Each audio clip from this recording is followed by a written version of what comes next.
In a gleaming mansion overlooking the city, a successful businessman gazed out his floor-to-ceiling windows, watching the sun set behind the mountains. His life seemed picture-perfect. Custom Italian suits lined his closet, luxury cars filled his garage, and business magazines regularly featured him as one of the city's most successful real estate developers. He hadn't always lived this way. 10 years ago, he was just another ambitious young man with big dreams. Through relentless work and clever investments, he transformed a small real estate office into an empire spanning multiple states. His company logo now crowned dozens of prestigious buildings across the country. But his greatest pride wasn't his wealth, it was his wife. She walked into his life 5 years ago at a charity auction, outbidding him for a painting he desperately wanted. Instead of being frustrated, he was captivated by her confidence and quick wit. When she explained the artistic symbolism behind the painting, he found himself more interested in her words than the art itself. "You know what?" he had said that night, "you should keep the painting, but maybe we could discuss it over dinner." Her smile in response lit up the entire room. That dinner turned into a whirlwind romance that took them around the world, dancing under the stars in Greece, watching sunsets in Bali, and sharing quiet moments in cozy Paris cafes. Within a year, they were married in a ceremony that made headlines in all the local papers. Their life together was enviable. They hosted legendary parties where the city's elite would gather, admiring their art collection and perfect marriage. She had given up her thriving architecture career to support his growing business, attending every important meeting and event by his side. Together, they were unstoppable. But lately, something had changed. His wife started lingering whenever they passed children playing in the park. At social gatherings, she spent more time with their friends' kids than the adults. Their huge house, once a symbol of success, began to feel empty to her. "This place needs some life," she would say, her voice wistful as they sat in their pristine living room. "Can't you imagine how wonderful it would be to have a family here?"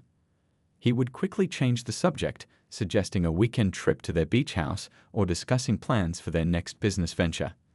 But she became more persistent as time passed. Baby magazines started appearing on their coffee table. She would casually mention which of their spare rooms would make perfect nurseries. One peaceful evening, as they relaxed on their terrace overlooking the city lights, she brought it up again. "Everyone we know is starting their family," she said softly, watching his reaction. "Don't you think it's time we seriously considered having children of our own?" He gripped his glass tighter, feeling trapped. The truth was, he had never wanted children. To him, they represented chaos in his meticulously organized world. He couldn't bear the thought of sticky fingerprints on his expensive furniture or toys scattered across his minimalist rooms. More importantly, he dreaded the idea of sharing his wife's attention with anyone else. He had watched how children changed their friends' lives. The couple they used to travel with now struggled to make it to dinner without rushing home to relieve the babysitter. Another friend who ran a successful company had to scale back dramatically after having a baby. That wasn't the life he wanted. But looking at his wife's hopeful expression in the gentle evening light, he couldn't bring himself to speak his truth. Instead, he muttered vague excuses about timing and readiness, watching her face fall before she forced a brave smile. That night, lying in their king-sized bed, he felt the growing distance between them. His wife slept facing away from him, probably dreaming of the family she yearned for, while he stared at the ceiling, wondering how long he could avoid the inevitable conversation. Their perfect life was starting to show cracks, and he had no idea how to fix them without destroying everything they had built together. As the city lights twinkled below their hilltop mansion, he never imagined that life was about to teach him its most powerful lesson, one that would shake the very foundation of his carefully constructed world. The tension in their marriage continued to build like a pressure cooker ready to explode. One morning, over their usual breakfast of fresh fruit and coffee on the terrace, his wife brought up the topic that had been haunting their relationship. "I made an appointment with a fertility specialist," she said quietly, stirring her coffee. "Just for a consultation. Would you come with me?" The words hit him like a bucket of cold water. He set down his newspaper, his hands slightly shaking. This was no longer just dreamy talk about hypothetical children. This was real action, a step he wasn't prepared to take. "Cancel it," he said flatly, surprising himself with the coldness in his voice. "I'm not going." His wife's spoon clattered against the china cup. Why won't you even discuss this? We've been married for 5 years. I'm not getting any younger, and all I'm asking for is a conversation about our future." "Our future is perfect as it is," he snapped, gesturing at their luxurious surroundings. "Look at everything we have. Why isn't this enough for you?" Tears welled up in her eyes, but her voice remained steady. "Because a house full of expensive things isn't the same as a home full of love. I want a family. I want to hear children's laughter in these empty rooms. I want to build something meaningful with you, not just accumulate more wealth." Her words struck a nerve. He stood up abruptly, his chair scraping against the terrace tiles. "I never promised you children. I've given you everything else. A beautiful home, expensive jewelry, exotic vacations. Most women would be grateful." "Most women," she whispered, hurt flashing across her face. "Is that how you see me? As someone who should just be grateful for material things?" The conversation spiraled into their worst argument ever. Hours of pent-up feelings poured out like a broken dam. She accused him of being selfish and materialistic.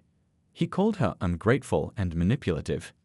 The elegant breakfast setting became a battlefield of bitter words and broken dreams.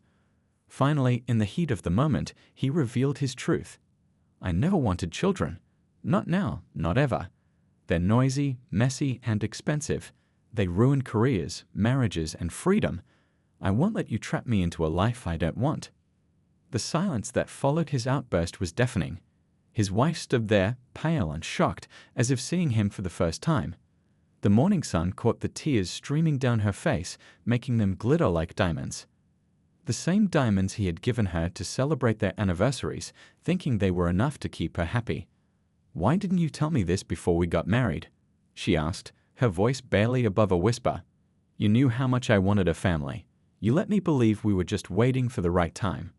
He had no answer. The truth was, he had avoided the topic, hoping she would eventually give up the idea. He had underestimated how important this dream was to her. The next few days were a blur of cold silences and avoided glances. They moved around their massive house like ghosts, each lost in their own thoughts. She spent hours in their home office, making calls he pretended not to hear. He buried himself in work, coming home later each night. 1 week after their argument, he made his decision. His lawyer arrived at the house with divorce papers while his wife was having lunch with a friend.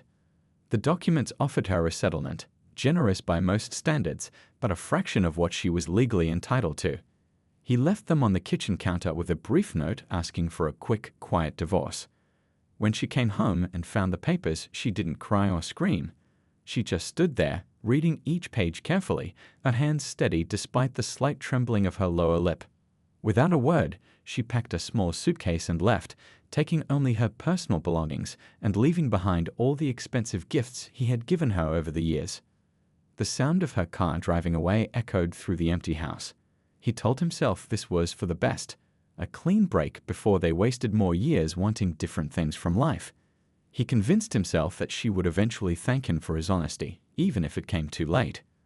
As night fell over his magnificent but empty house, he poured himself a drink and tried to ignore the hollowed feeling in his chest. He had chosen his perfect, orderly life over her dreams of a family. He had no idea that fate was already weaving a tapestry of consequences that would make him question everything he thought he wanted. The months following the divorce passed in a blur of business meetings and lonely nights. The wealthy businessman threw himself into work with renewed intensity, as if trying to fill the void his wife had left behind. His company expanded rapidly, opening new offices in 3 more cities.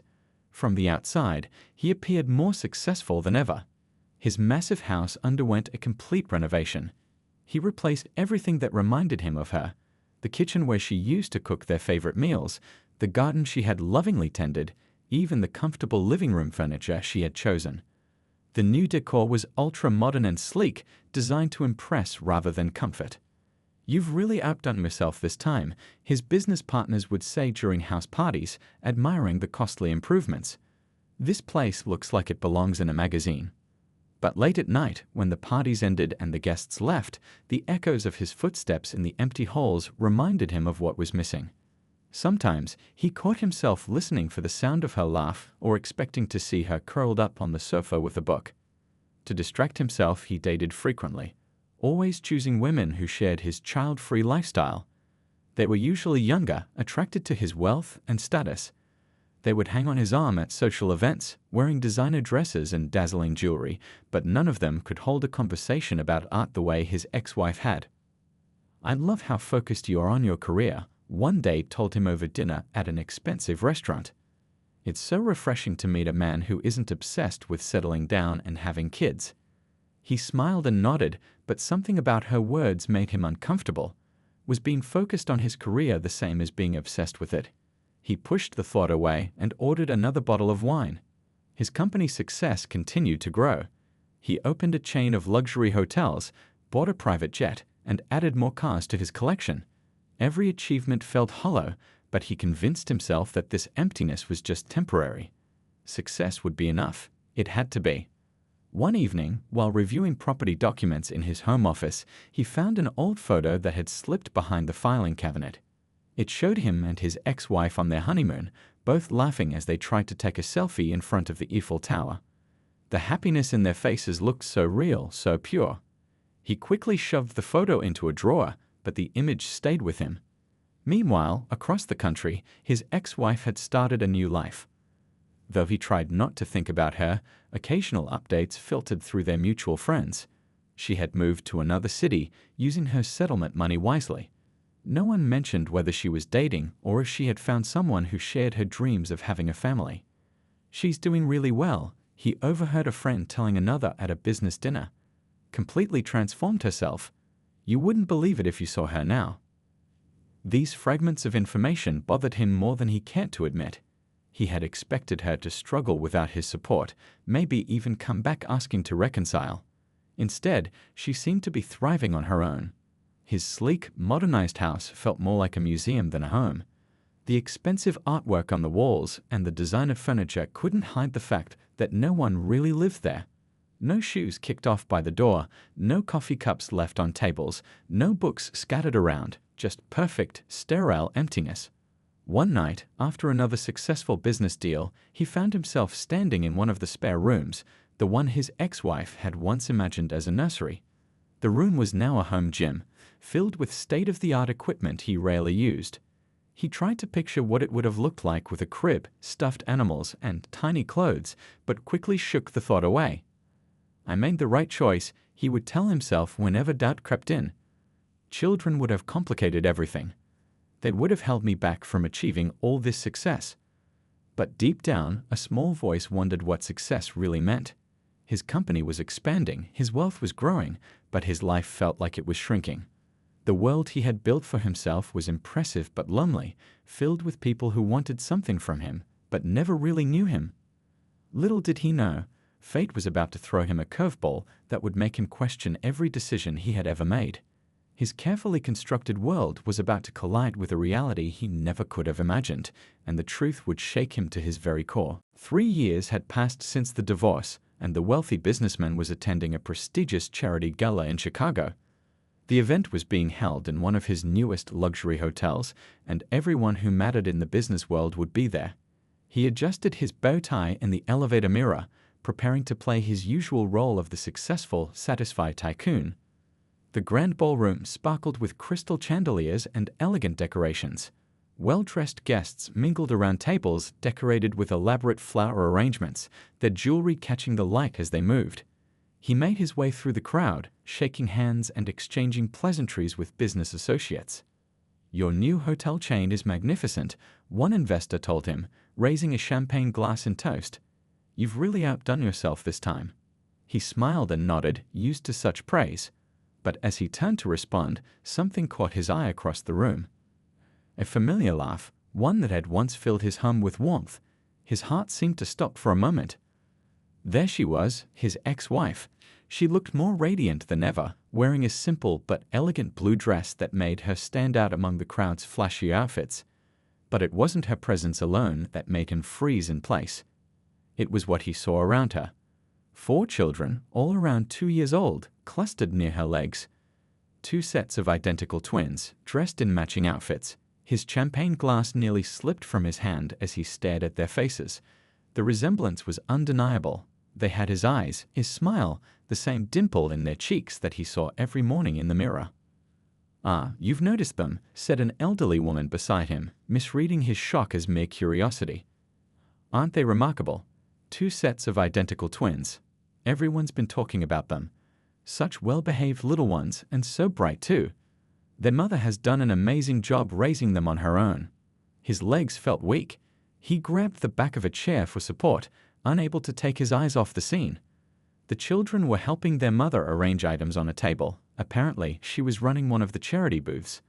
They moved with the same precise, determined manner he recognized in himself. Quite a success story, the elderly woman continued, oblivious to his distress. She started her own children's clothing business after moving here. Those admirable outfits the twins are wearing? She designed them herself. The boutique has really taken off. She's opening her 3rd store next month. The room seemed to spin around him. 3 years ago, when he had handed her those divorce papers, she must have already been pregnant. With quadruplets. His quadruplets. And she had never said a word. He watched as she knelt down to help one of the little girls who had dropped her toy. The child wrapped her arms around her mother's neck in a grateful hug, and the sight made his chest tighten. Another twin approached them, holding a picture he had drawn. The joy on their faces as they shared this simple moment was palpable even from across the room. The other 2 children were carefully arranging display items on the table, their small faces serious with concentration. One would point out adjustments, and the other would make them, working together with a synchronization that seemed almost magical. They had inherited more than just his looks, they had his attention to detail too. His ex-wife stood up, smoothing her dress, and happened to glance in his direction. Their eyes met across the crowded room. There was no anger in her gaze, no bitterness, just a quiet confidence that hadn't been there before. She gave him a small, polite nod, then turned her attention back to the children. He watched as a potential customer approached their booth. His ex-wife began explaining their clothing line, while the children charmed the visitor with their matching smiles and impeccable manners. They were clearly used to helping at such events, moving around their mother like a well-choreographed dance. "Daddy, look." He'd heard one of the twins say to empty air, holding up a new drawing. His heart clenched at the word. These children had no father in their lives, because he had walked away before even knowing they existed. The success he had been so proud of suddenly felt meaningless. What was the point of owning luxury hotels when he had given up the chance to hear those children call him daddy? What good were his business awards compared to the artwork of a child? Standing there in his expensive tuxedo, surrounded by the elite of society in his own luxury hotel, he had never felt poorer. While he had been accumulating wealth and property, his ex-wife had found real richness in the laughter of their children, in the joy of watching them grow, in the countless precious moments he would never get to experience. The revelation hit him like a physical blow. He had thought he was protecting his perfect life by avoiding fatherhood, but he had actually given up the most perfect thing that could have happened to him. And now it was too late. The wealthy businessman couldn't sleep that night after the charity gala. He paced his hotel suite, his mind racing with questions. How had he not known? Why hadn't anyone told him? The image of those 4 little faces, so similar to his own, kept floating before his eyes. Early the next morning, he called his most trusted assistant. "Find out everything you can about her life over the past 3 years," he said, his voice hoarse from lack of sleep. "I need to understand what happened." The truth, when it came, was more extraordinary than he could have imagined. His ex-wife had discovered she was pregnant just days after he served her the divorce papers. Not with 1 baby, but with quadruplets, an extremely rare natural occurrence. She had been carrying his children even as she quietly signed the divorce papers and walked away from their marriage. According to the medical records, his assistant reported, she found out during her first prenatal appointment. The doctor called it a miracle pregnancy, 2 sets of identical twins developing perfectly. The businessman sank into his chair as more details emerged. His ex-wife had faced a challenging pregnancy, spending the last 2 months in the hospital to ensure the baby's safety. She had gone through this difficult journey entirely alone, never reaching out to him for help or support. She used the settlement money wisely, the assistant continued. She moved to a smaller city, bought a modest house, and started planning her business even before the babies were born. She took online courses in business management while on bed rest in the hospital. The children had been born healthy but small, requiring several weeks in the intensive care unit. During those anxious days and sleepless nights, she had worked on her business plan from the hospital room, determined to build a secure future for her children. The nurses in the hospital were amazed by her strength, his assistant read from the gathered information. She would spend all day with the babies, then work on her laptop late into the night. She was determined to succeed on her own. Her children's clothing boutique had started small, just a tiny shop selling handmade outfits she designed during late-night feeding sessions. The unique twin-themed clothing lines she created, inspired by her own children, had quickly caught on with other parents of multiples. What began as a single store had grown into a successful chain. She never used your name or connection to help her business, the assistant noted. She built everything from scratch, just like you did with your real estate empire. The businessman walked to the window, looking out at the city below. He thought about all the moments he had missed, the first kicks, the birth, first words, first steps. While he had been attending black tie events and closing million-dollar deals, she had been singing lullabies and kissing scraped knees. "The children," he said quietly. "Tell me about them." The report painted a picture of 4 thriving, happy toddlers. They were already showing signs of remarkable intelligence, much like their father. The older set of twins had their mother's artistic talent, while the younger set displayed their father's head for numbers. All 4 shared their parents' determination and drive. "They're well known in their community," the assistant said. "People often comment on how well-behaved and mature they are for their age. Their mother has raised them to be independent and confident, but also kind and considerate." What struck him most was learning about their daily routine. Every morning, she would help them dress in the outfits they chose themselves. They would have breakfast together, with each child having specific responsibilities. One would help set the table, another would feed their pet fish. Even at their young age, they were learning the value of teamwork and responsibility. "She reads to them every night," the assistant added softly. "She's never missed a bedtime story, no matter how busy she is with the business." The businessman thought about his own evening routine, late nights at the office, business dinners, endless phone calls. He had thought he was protecting his lifestyle by avoiding fatherhood, but now he wondered what kind of life he had really been protecting. "There's one more thing," the assistant said hesitantly. When asked about their father, she always tells them the same thing, that he's a successful businessman who needs to focus on his work. She's never spoken negatively about you to them or to anyone else. This final revelation hit him hardest of all. She had every right to be bitter, to tell the children their father hadn't wanted them. Instead, she had chosen to preserve their innocence, giving them an explanation they could understand without feeling rejected. He dismissed his assistant and sat alone in his hotel room, surrounded by the trappings of wealth that suddenly seemed meaningless. While he had been building an empire of brick and steel, she had been building something far more valuable, a family filled with love, strength, and understanding. The truth was now clear, but it left him with an even bigger question. What was he going to do with this knowledge? These children were his flesh and blood, living just a few hours away, yet they were complete strangers to him. And their mother, whom he had once dismissed as trying to trap him, had proven to be stronger and more capable than he had ever imagined. The rest of the charity gala passed like a dream. The wealthy businessman found himself unable to focus on anything except the little family across the room. He watched as his ex-wife and the children packed up their booth at the end of the night, working together like a well-rehearsed team. "I'm getting sleepy," one of the little girls announced, rubbing her eyes. Without missing a beat, her mother scooped her up while directing the other children to help collect their things. The natural grace with which she handled all 4 kids at once was remarkable to watch. "Your booth was the highlight of the evening," a senior charity board member told her. "And these little ones are absolute treasures. You must be so proud." "They're my greatest achievement," she replied, her voice full of genuine warmth, as she helped one of the twins zip up his jacket. The businessman felt each word like a knife to his heart. These children could have been his greatest achievement too. He found himself noticing every detail about them.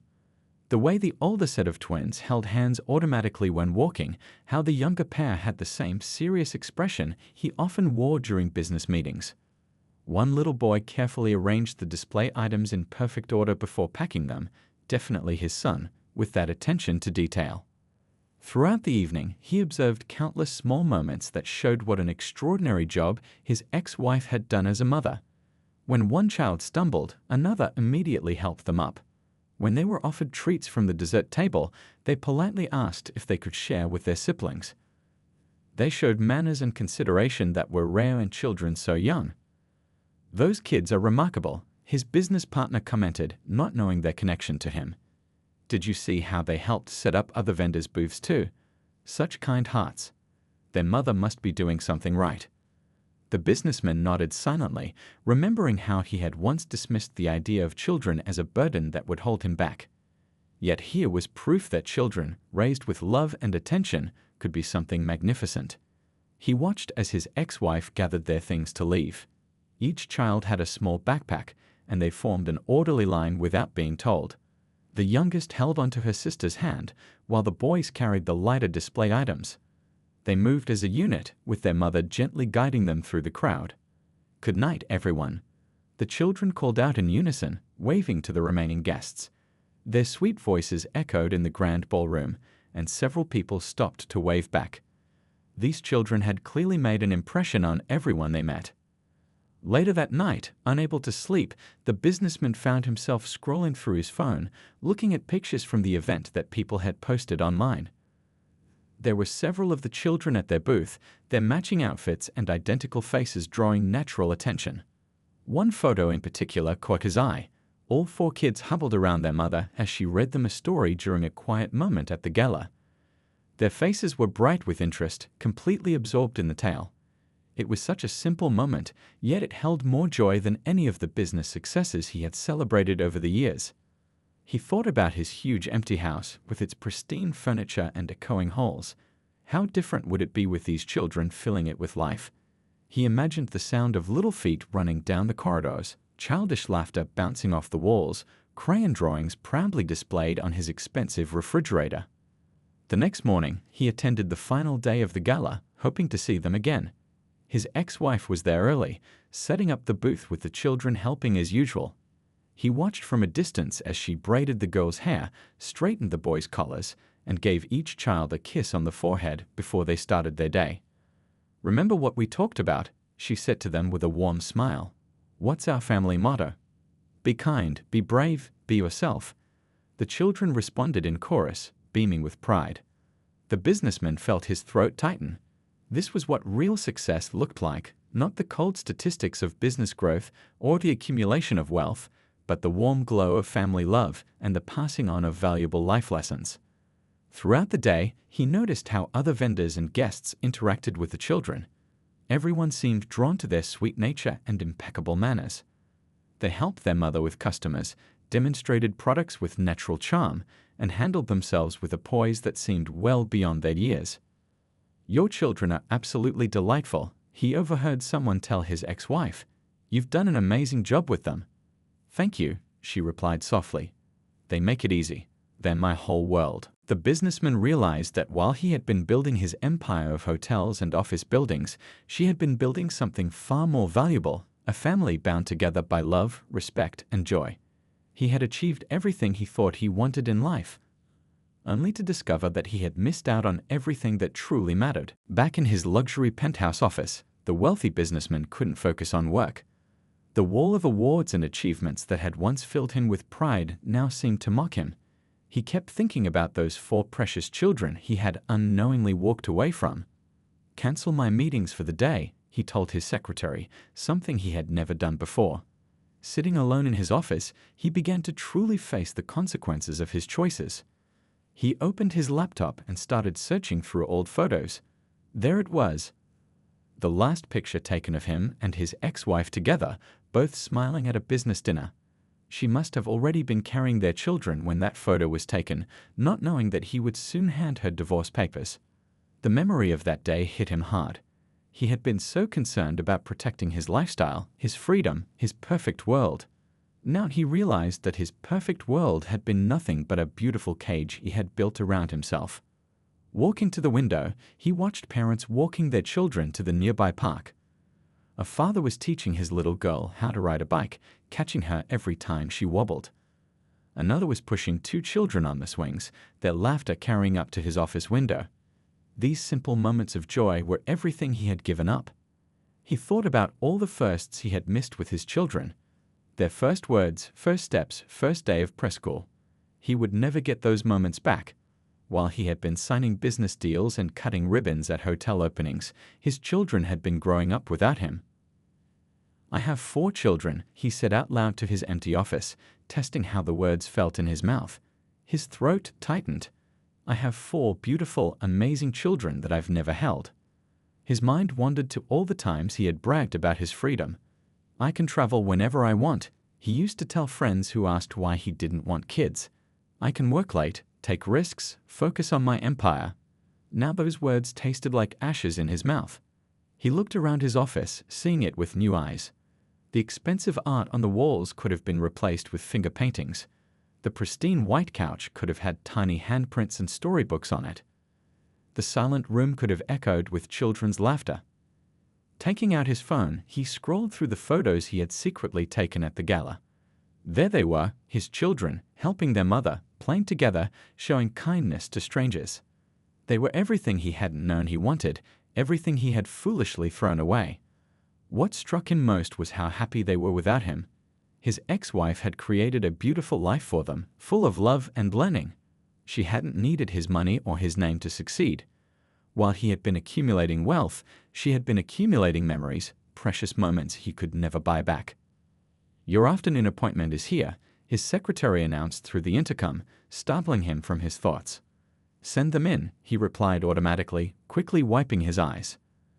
A young couple entered, excited to discuss buying one of his luxury properties. As they talked about their plans, the woman mentioned they wanted a big house because they were planning to have children. "Children change everything," he found himself saying, his voice soft. "They make a house into a home." The couple looked surprised at this personal comment from the usually businesslike tycoon. He surprised himself too. When had he learned this truth he was now sharing? After they left, he sat at his desk and did something he had never done before. He wrote a letter to his ex-wife. Not an email, not a message through lawyers, but a real letter, penned by hand. In it, he poured out everything he had learned. How wrong he had been about what made life rich and meaningful. How watching their children at the gala had opened his eyes to everything he had foolishly thrown away. How seeing her strength and grace in raising them had humbled him completely. "I don't expect forgiveness," he wrote, his hand shaking slightly. "I don't deserve to be part of their lives after walking away. But I want you to know that you have done an amazing job with our children. They are the most precious thing I never knew I wanted, and you have given them everything I was too blind to see they needed." As he sealed the letter, he knew that this might be the end of his story with them. His ex-wife might choose never to respond, and he would have to live with that. She had every right to keep the beautiful family she had built safe from the man who had once rejected them. But something had fundamentally changed inside him. Success had a new meaning now. His empire of buildings suddenly seemed insignificant compared to the empire of love his ex-wife had built with their children. The sun was setting over the city as he stood at his office window one last time. In the fading light, he could see his reflection, a wealthy, powerful man who had everything money could buy and nothing that truly mattered. Fate had indeed had the last laugh, teaching him the most expensive lesson of his life.